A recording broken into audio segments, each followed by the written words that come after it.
Praise lord. ఈరోజు దేవుని వాగ్దానము యోనా గ్రంథము 2వ అధ్యాయము 1-2 వచనాలు చదువుకుందాం. చూడండి. ఆ మత్స్యము కడుపులో నుండి యోనా యెహోవాను ఇలాగు ప్రార్థించెను. నేను ఉపద్రవములో నుండి యెహోవాకు మనవి చేయగా ఆయన నాకు ప్రత్యుత్తరమిచ్చెను.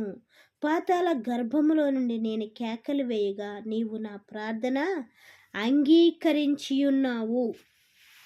ఆయన వాక్యముతో మనతో ఏమని మాట్లాడుతున్నాడంటే, ఈ యోనా గారు దేవుడు వాగ్దానము చేసిన దేవుడు ఒక దేశానికి వెళ్ళమని చెప్తే ఆ దేశానికి వెళ్ళకుండా వేరే దేశానికి ప్రయాణమై వెళ్ళిపోచుండగా దేవుడు ఏం చేశాడు, మరలా ఆ దేశానికి వాడ ప్రయాణంలో కాకుండా మత్స్యము ప్రయాణంలో దేవుడు యోనాని అక్కడికి తీసుకొచ్చేవాడిగా ఉన్నాడు. అయితే ఈ మత్స్యమునికి అంటే ఒక చేపకి ఆజ్ఞాపించాడు ఆయన మృంగమని. ఆ చేపకి ఆజ్ఞాపించినప్పుడు ఆ చేప ఆ యోనా గారిని మింగేసింది. అయితే ఎన్ని రోజులు ఉన్నాడంటే 3 రోజులు ఆ చేప కడుపులో ఉన్నాడంట. ఆయన చేప కడుపులో ఉండి ఆయన ప్రార్థించేవాడిగా ఉన్నాడు. ఏమని ప్రార్థిస్తున్నాడు? నేను ఉపద్రవములో ఉండి యెహోవాకు మనవి చేయగా అంటున్నాడు. ఎక్కడున్నాడంట? చేప కడుపులో నుంచి దేవునికి మొరపెట్టేవాడిగా ఉన్నాడంట. ఎంత విచిత్రం అండి! మనకి ఎన్నో కష్టాలున్నా కూడా మనం ఎక్కడో దిక్కున ప్రార్థన చేసేవారిగా ఉండకుండా ఆ కష్టాలన్నిటిని అయ్యే పోతాయిలే, లేకపోతే దేవుడే చూసుకుంటాడులే అన్నట్టుగా మనం ఉండేవారిగా ఉంటున్నాం. అయితే ఇక్కడ చేప కడుపులోంచి కూడా దేవుడికి మొరపెడుతున్నాడండి ఈయన. ఏమని మొరపెడుతున్నాడు? నేను ఉపద్రవంలో ఉండి యెహోవాకు మనవి చేయగా అంటున్నాడు.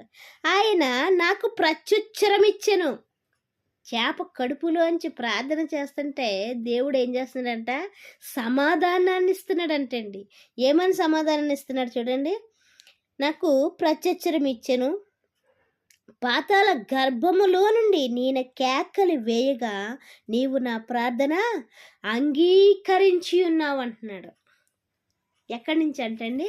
పాతాళ గర్భములో నుంచి ఈయన కేకలు వేస్తున్నాడంటండి యోనా గారు. ప్రవ్వా, నేను నువ్వు చెప్పిన దేశానికి వెళ్ళకుండా వేరే దేశానికి వెళ్ళడానికి ప్రయత్నించాను, నన్ను క్షమించు అని ప్రార్థించేవాడిగా ఉన్నాడంట. మరలా నేను అక్కడికి వెళ్తాను అని ఆయన చెప్పేవాడిగా ఉన్నాడు. ఎందుకంటే దేవుని మాట వినకపోవడం వల్ల ఆయన ఏం చూశాడంటే కష్టాన్ని ఎదురు చూసేవాడిగా ఉన్నాడు. కష్టాన్ని చూసేవాడిగా ఉన్నాడు. అయితే దేవుడు ఆ కష్టం నుంచి మరలా విడిపించడానికి దేవుడు మరలా ఆయన చనిపోకుండా ఉండడానికి ఆయన సముద్రంలో పడవేసినా కూడా పాతాళ గర్భములో నుండి ఆయన దేవునికి మొరపెట్టేవాడిగా ఉన్నాడు. ఎక్కడి నుంచి మొరపెడుతున్నాడండి? చేప కడుపులో నుంచి దేవునికి ప్రార్థించేవాడిగా ఉన్నాడండి. చేప కడుపులో నుంచి దేవునికి ప్రార్థిస్తే దేవుడు ఆలకిస్తున్నాడండి. దేవుడు జవాబిస్తున్నాడండి. మనం ఏ స్థితిలో అయితే ఉన్నామో ఆ స్థితిలో నుంచి మనము దేవునికి మొరపెట్టుకునే వారిగా ఉన్నట్లయితే ఎక్కడి నుంచి అయినా సరే, ఏ ఆపదలో నుంచి అయినా సరే, నువ్వు దేవునికి మొరపెట్టిన నాడు, దేవునిని నువ్వు అడిగిన నాడు, దేవునికి నీ యొక్క సమస్యను చెప్పుకున్న నాడు ఆయన ప్రత్యుత్తరం ఇచ్చేవాడిగా ఉంటున్నాడు. ఆయన ప్రత్యుత్తరం ఇవ్వగలిగిన దేవుడు, నీ ప్రార్థన అంగీకరించగలిగిన దేవుడు. అయితే మనమే ఆయనకి అంగీకారంగా ఉండకుండా అయ్యే తీరిపోతాయిలే సమస్యలు, అయ్యే పోతాయిలే సమస్యలు అన్నట్టుగా మనం ఉండేవారిగా ఉంటున్నామేమో. అయితే వాక్యముతో ఆయన హెచ్చరిస్తున్నాడు.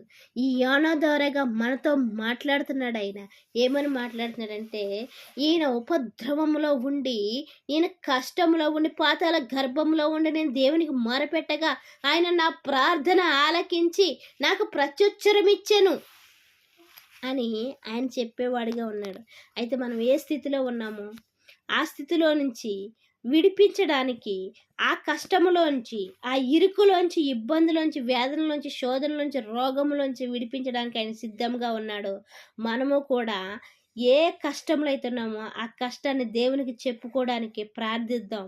ప్రార్థించి ఆ కష్టం నుంచి విడుదల పొందుతాం. దేవుడిచ్చిన పరిశుద్ధ వాక్యం దీవించిన గాక. వాక్య పరిచర్యలో మీ సహోదరి. ఆమెన్.